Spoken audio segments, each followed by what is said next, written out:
Hello everyone welcome back to my new blog.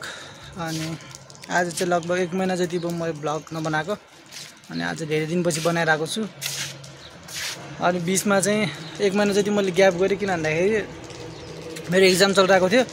अनि exam चल्दाखेरि चाहिँ मैले त्यति बेला चाहिँ प्रिपेयर गरेन। लगभग एक महिना जति एक्जाम चल्यो त्यति बेला चाहिँ गरेन। अनि बीचमा चाहिँ 8-10 दिन जति चाहिँ मैले त्यतिकै रेस्ट गरेर बसेँ। त्यति बेला पनि बनाएन। अनि अहिले चाहिँ धेरै पछि बनाइरहेको छु। अहिले चाहिँ माहौल पनि अलि धनगढी माहौल पनि चेन्ज भइसक्यो। पहिला चाहिँ जाडो थियो, अहिले चाहिँ लगभग गर्मीको सिजन पनि सुरु भइसक्यो। दिनभरि केही पनि हुँदैन खासमा गर्नको लागि। सबै यहाँ चाहिँ कस्तो हुन्छ भन्दाखेरि गर्मीको बेला चाहिँ मान्छेहरू प्रायः सबै घरमा चाहिँ सुतिरहेका हुन्छ क्या। बिहान 10 बजीतिर खाना खाएर त्यसपछि आनन्दले मजाले दिनभरि सुत्छन्। अनि त्यही भएर त्यति बेला अनि बाहिर गर्मी चाहिँ बाहिर निस्किन मिल्दैन। बाहिर निस्किन नमिलेपछि अनि भित्रै बस्ने अनि केही पनि गर्नलाई केही पनि हुँदैन। त्यत्तिकै अब सुत्यो उठ्यो मात्र हुन्छ। अनि त्यही भएर ब्लग पनि बनाएन।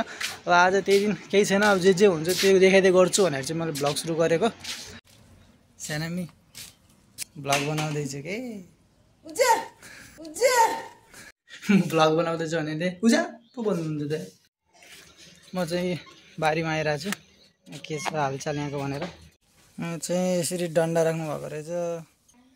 उजा भन्नु न। अनि यहाँ मकै यति ठुलो भइसक्यो। यहाँ प्याज छ, यहाँ लसुनहरू चाहिँ हिजो डेडले निकालेर चाहिँ यस्तो बनाइराख्नु भएको छ। लिची चाहिँ यसरी फुलहरू चाहिँ फुलेको छ यसको। अब लगभग फल्ने सिजन पनि आउँदैछ। अनि मौरीहरू चाहिँ यसरी बसिरहेको छ नि। यसको यो महिना भन्दाखेरि जेठ असारतिर मजाले चाहिँ लिचीहरू पाक्छ। अनि जो फुल्यो त्यो मौरीहरू चाहिँ धेरै छ।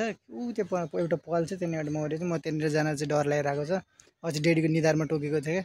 अनि त्यही भएर त्यहाँनिर यो पाल चाहिँ यो पालमा चाहिँ मौरीहरू बसिरहेका छन्। अनि भित्र चाहिँ ठुलो मौरीहरू चाहिँ गोलो बनाएर बसिरहेका छन्। त्यही भएर चाहिँ म त्यो ठाउँमा चाहिँ जान चाहिँ डर लागिरहेको छ। धेरै चाहिँ मौरीहरू देख्न थाल्यो। म चाहिँ गएँ अब मलाई डर लाग्न थाल्यो। टोक्यो भने त फेरि पुरै सुनाइदिन्छ। अनि म त फेरि त्यो मुख देखाउन लागेको हुँदैन नि त। आज म धेरै ठुलो काम गर्न गइरहेको छु। सूर्यलाई जल चढाउनु आज। अरू बेला चाहिँ मम्मी चढाउनु हुन्थ्यो। अनि अहिले चाहिँ मम्मी चाहिँ भाइले नुहाइदिँदै हुनुहुन्छ। भाइ बिरामी छ नि त। अनि त्यही भएर म कहिले पनि चढाएको छैन। अब कसरी चढाउने हो। मलाई त जेठालालवाला फिल आएर छ।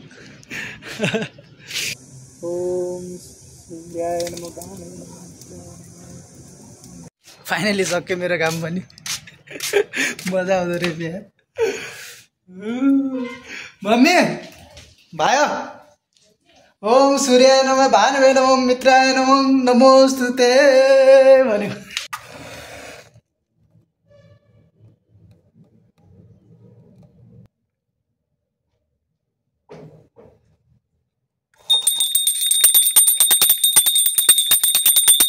फाइनली पूजा पनि सक्यो। दियो बाले। अनि यहाँ चाहिँ टिका बनाएर लगाएको। अनि यति धेरै भगवानहरू हुनुहुन्छ। अनि एउटा अर्को कुरा भन्न बाँकी रह्यो।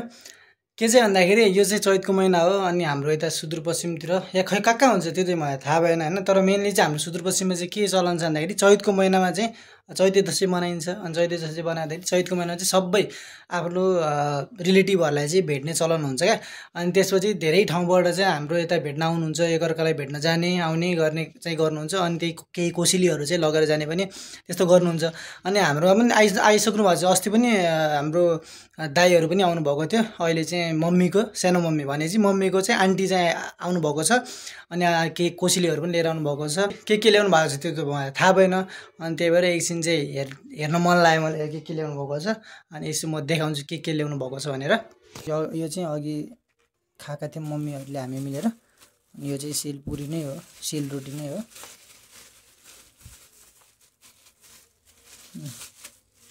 सेलरोटी रहेछ यो।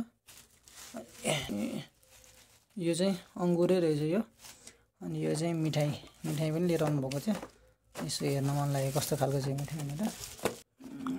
उही यस्तो राम्रो खतरा मिठाई छ नि यार। हेर्दाखेरि कस्तो मिठो खाउँ लाग्ने। यसरी चाहिँ कोसेलीहरू चाहिँ ल्याउनु भएको रहेछ। मलाई चाहिँ हेर्न मन लागेको थियो के ल्याउनु भएको छ नि त्यो चाहिँ हेरेको। जस अब सबैले आफ्नो घरमा के बनाउनु भएको छ अनि चाहिँ त्यसरी भेटघाट गर्ने अनि त्यो कसै लिएर दिने चलन हुन्छ। अस्ति हाम्रो उताबाट माइज पनि आउनुभएको थियो, यहीँ हाम्रो नजिकै हुनुहुन्छ, त्यहाँ माइज पनि आउनुभएको थियो अनि लिएर आउनुभएको थियो, मिठाई ल्याउनु भएको थियो, सुनपापडी अनि अरू अरू त्यो सेलरोटी पुरीहरू पनि लिएर आउनुभएको थियो। अनि अस्ति हामीले खाएका थियौँ। आज चाहिँ अनि महेन्द्रनगरबाट आउनुभएको अनि सबै यस्तो कुराहरू लिएर आउनुभएको छ। अनि यो फ्रुटीहरू पनि लिएर आउनुभएको छ, यो यो यो अनि यसरी चाहिँ ल्याउने चलन छ। जे होस् रमाइलो हुन्छ, चैते दसैँ भनेपछि यसरी नै मनाइन्छ हाम्रो।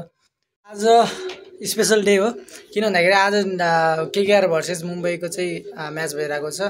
अनि भाइ र म चाहिँ केकेआर फ्यान भएँ अनि केकेआरले लगभग एक म्याच हार्यो, एक म्याच जितेको छ अनि यो चाहिँ थर्ड म्याच हो।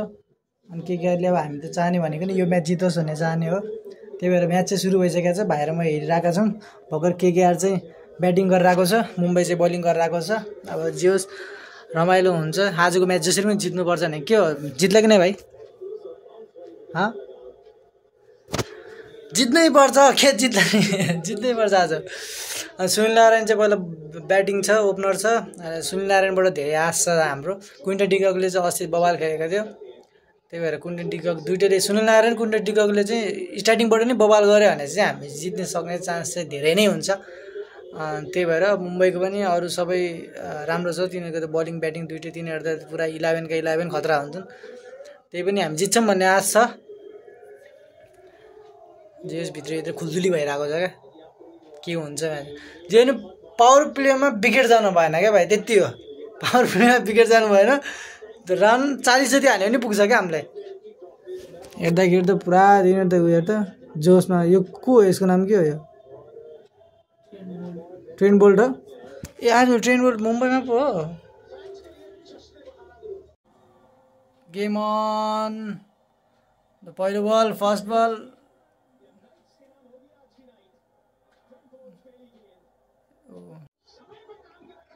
सुनिल नारायण गयो 4 बलमा 1 ओभर नै भएको छैन यार, कस्तरी आउट भएको यो हेर्ने डाइरेक्टै।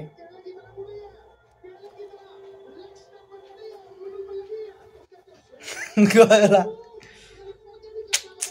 ए नारायण नारायण नारायण। अस्ति यो नभएर पनि जित्यो, अर्को थियो नि त नि त्यति बेला मोइनली।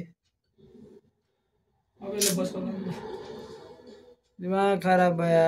हुन त ब्याट्सम्यान त केही पनि होइन यो खासमा, यसलाई त्यस्तै ऊ त छैन, खालि हिटर मात्र हो र।